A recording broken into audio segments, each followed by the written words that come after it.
Well, before we jump into this lesson, let's take a look at the lesson question. So, the lesson question is, how did the United States respond to the Soviet expansion at the beginning of the Cold War? The first segment is going to look at the Marshall Plan, or the rebuilding of Europe. The second segment is going to look at the Berlin airlift. The third segment is going to look at the creation of NATO. But like we said, let's start by looking at the beginnings of the Marshall Plan and what it did to help rebuild Europe.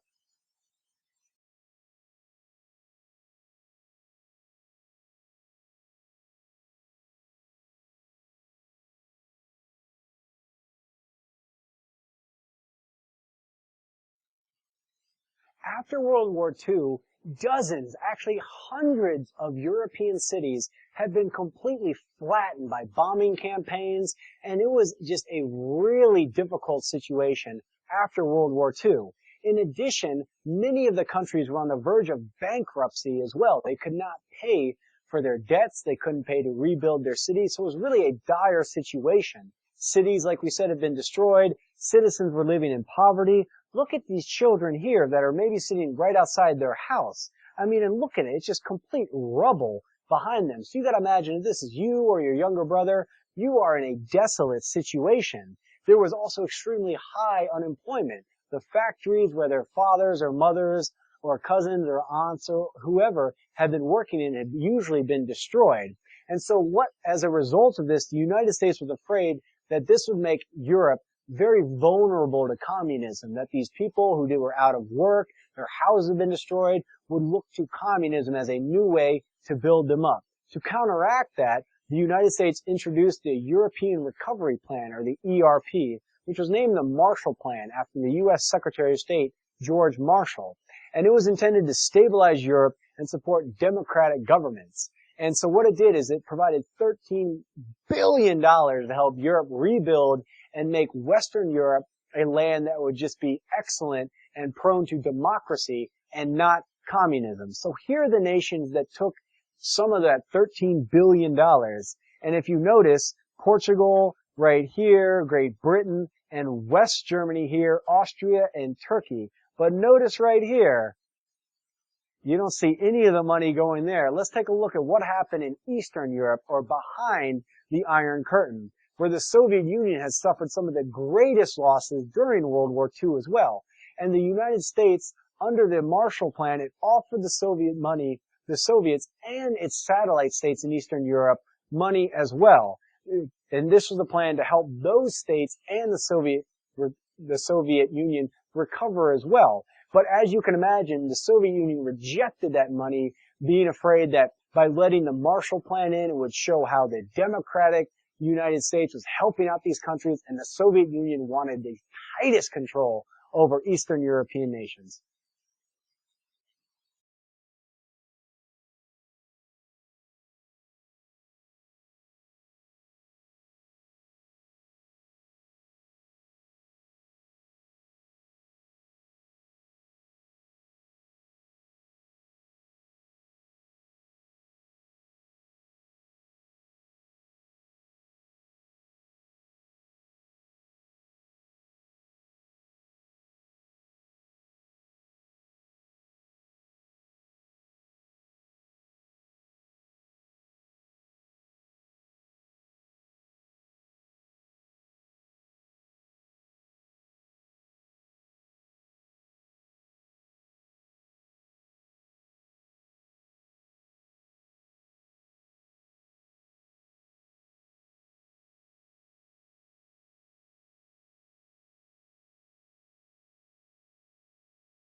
Now, for the nations that took funds from the United States under the Marshall Plan, it had an incredible effect, even though it only lasted for 3 years. The economies in Western Europe, they grew to levels that were higher or had been at pre-war levels, and European industries took off completely. If you look at this picture here, you can see all of these people, because remember, unemployment was a huge problem. So you see all of these Europeans who are now employed, and if you look at this is a sign, obviously in German, and it was in West German, and it says, this is being paid for by the Marshall Plan. So it's sort of telling the German people that this is why you're coming back to work. It's because of the democratic United States is paying for this.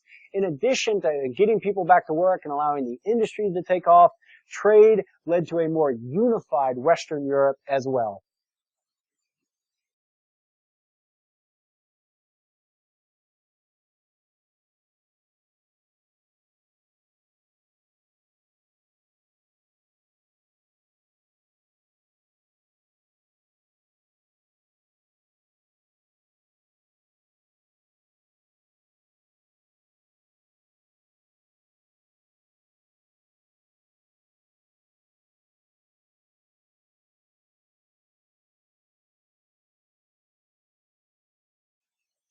Well, look at that, scholars. We're done with the first segment. Great job.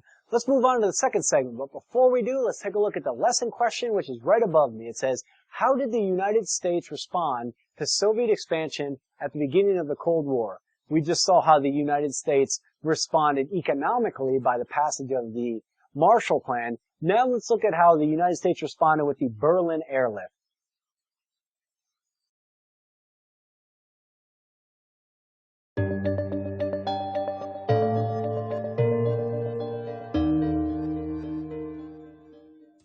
After World War II, the Soviet Union took control of many countries in Eastern Europe. The political boundary this created was called the Iron Curtain. But what went on in Germany was different.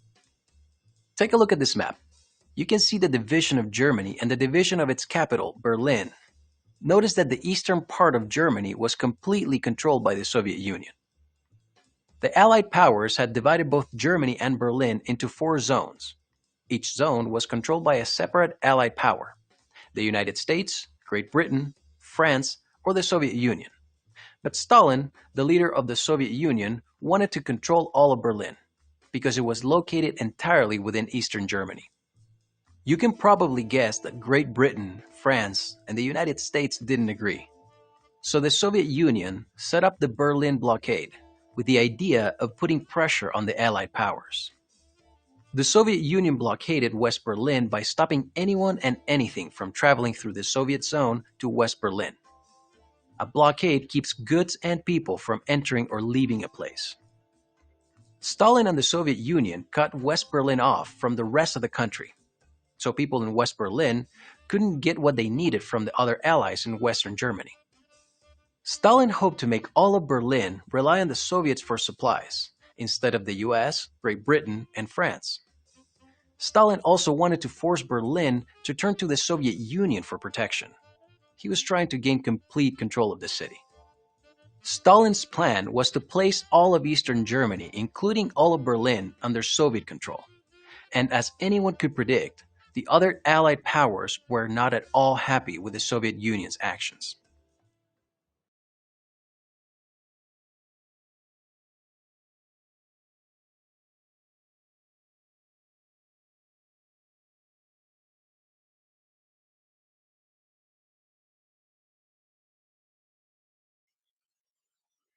Well, we saw how the Soviet Union closed the border into East Germany and into Berlin as well. So the United States and Great Britain and France, they couldn't get supplies into Berlin. So the question was, is the United States just going to lead tanks and lead the army and liberate West Berlin? Well, at the very end, the United States and its allies, they refused to attack the Soviet Union directly. What they planned to do was to help Berlin by providing supplies to the West Berliners, the people who depended on Great Britain, France, and the United States for everything because they knew they weren't going to get it from the Soviet Union. So what happened is that the supplies were carried to into West Berlin by air, and for months on end, thousands of tons of supplies were airdropped every single day. Here's an example of it right here. Now, these are a bunch of children, possibly your age, who are running to the top of the hill to see the latest U.S. plane land in West Berlin, unload supplies, take off, fly back in to West Germany, pick up more supplies, and fly back. During this time, every couple minutes, a brand new plane was dropping in to give more supplies to the West Berlin population. This led to the end of the blockade, where the Soviets realized that the blockade had failed. And what happened is that in April 1949, both sides negotiated to end the blockade of all of Berlin. So the blockade and the airlift, it brought the Allied powers closer together because they needed to unify their effort to supply half a city. It's an incredible undertaking that they were able to do. It also convinced the Europeans that Soviet expansion was a direct threat to them. And so Berlin, it became a symbol of the willingness to resist Soviet expansion during this time. Take a look at this picture right here. This is obviously the inside of a plane, you can tell by here. And look at all of that milk. It's just for one side. So you can imagine the milk would also be on the other side, stacked on top. So you can see how this is a massive undertaking the Berlin airlift was.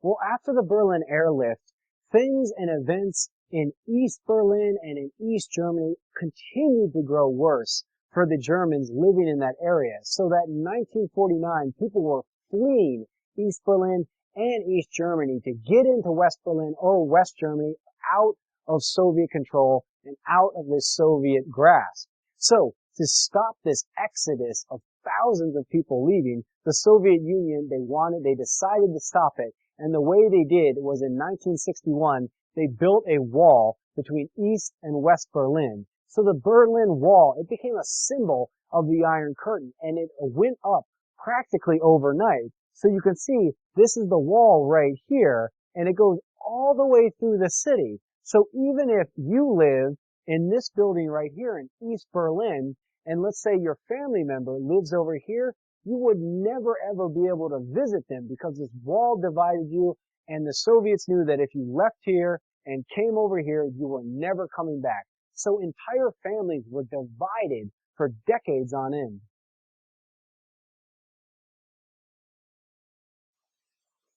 Well, look at that, scholars. 2 down, only 1 more left. Stay with me. You're doing great. Let's take a look at the lesson question another time. It says, how did the United States respond to Soviet expansion at the beginning of the Cold War? We looked at the Marshall Plan and the U.S., how it helped rebuild all of Western Europe. Then we looked at the Berlin airlift, where the Allies really bonded together to provide all the necessary supplies to the West Berliners. Now let's look at the effect of the expansion of communism and the creation of NATO. Well, in addition to the obvious Soviet expansion and Soviet aggression during the Berlin airlift, after World War II, the Allied powers had to decide of what to do with the militaries. Now, the Soviet Union, they strengthened their armed forces even more, adding numbers, adding new tanks, as you can see on the screen here, while others reduced their military forces. A lot of the Western European nations, they said, well, the war's over. We no longer need these massive militaries. Let's downgrade them and let's drop down in the number of levels. And so what happened is that Western nations, they thought they would need to take action to discourage the Soviet Union from attacking. They needed to bond together because they had already seen the Soviet Union increasing its military as well as the isolation and the need for the Berlin airlift. So this led to the Allied powers forming the North Atlantic Treaty Organization. Now, it was a defensive alliance between the United States, Western Europe, and Canada as well. So it was an agreement to defend each other against attack by responding with force. So what this said is that the Soviet Union, which is right here, if it, say, attacked Norway, that means all these nations agreeing, the United States, Canada, Portugal, Great Britain, would then attack the Soviet Union. So it's sort of a check on the expansion of the Soviet Union.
Even though NATO was created decades ago, it's actually still around to this very day, where as of 2012, 28 countries were members.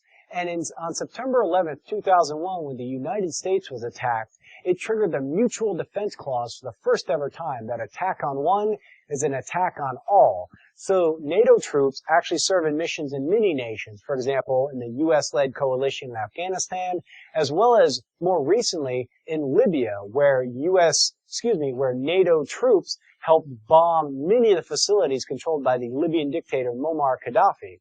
Well, in response to the creation of NATO, and especially when West Germany joined NATO, the Soviet Union thought that the threat of NATO was encroaching so close to its territory, and it was getting way too close. So the Soviet Union established the Warsaw Pact, which was an agreement between the Soviet Union and its allies in Eastern Europe. And what it did is it strengthened Soviet control over those satellite countries, which it already had control. So if you look here on the map, West Germany, which I just put the cross on right here, controlled this area and was part of NATO as well as Great Britain as well. So the Soviet Union saw how West Germany had joined NATO, and they said that is way too close. We need to bind together all of these Eastern European countries in an alliance as well. So this led to NATO versus the Warsaw Pact, where you can see the green countries are the NATO-led countries, as well as the purple countries. Those are part of the Warsaw Pact. So these were sort of the two heavyweights that were facing off during this time period.